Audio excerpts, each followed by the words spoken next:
मार्च अप्रैल में इलेक्शन के लिए बैकडोर राब्ते की खबर प्रोपेगेंडा है। वजीर दिफा ख्वाजा आसिफ ने प्रेस कॉन्फ्रेंस में कहा कि पीटीआई के साथ मुज़ाकरात की खबरों में कोई सदाकत नहीं। सोशल मीडिया पर खबर फैलाई गई कि हुकूमत के साथ मुज़ाकरात हो रहे हैं तो कतन तौर पर कोई मुज़ाकरात नहीं हो रहे। ख्वाजा आसिफ ने दावा किया कि गुज़िश्ता रोज के फैसले के बाद पीटीआई में तोड़ फोड़ शुरू हो चुकी है और आइंदा दिनों में पीटीआई में जोड़ तोड़ शुरू हो जाएगी। ताहम 1.5-2 माह में सब कुछ वाज़ेह हो जाएगा।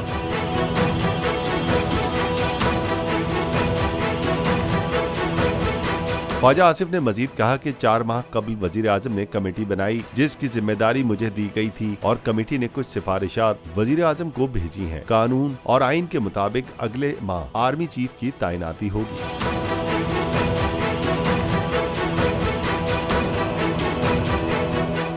एक बार फिर नंबर 1 बोल न्यूज ने एक बार फिर सारे रिकॉर्ड तोड़ दिए। सिकंदर सुल्तान राजा साहब ने मियां नवाज शरीफ से राब्ता किया और उनसे पूछा कि मेरे लिए क्या हुक्म है। बोल का प्रोग्राम अब पता चला। लाहौर के अस्पतालों में भी मसीहा नहीं फिरौन बैठे हैं। शाम 7 बजे की स्लॉट में सबसे ज्यादा देखा गया। 65% सार्फिन ने सिर्फ बोल देखने का इंतखाब किया। खून हल्का हवलदार का ही होता है, पुलिस के खिलाफ तो न जाने कितने प्रोग्राम्स हैं। क्योंकि बोल है नंबर 1।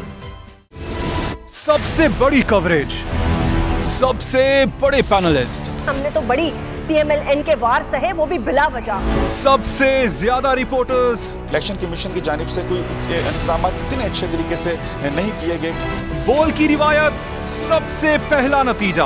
अहम खबर है बहावल नगर भी कप्तान का, पीटीआई कामयाब, मुकम्मल गैर हतमी गैर सरकारी नतीजा सिर्फ बोल न्यूज पर।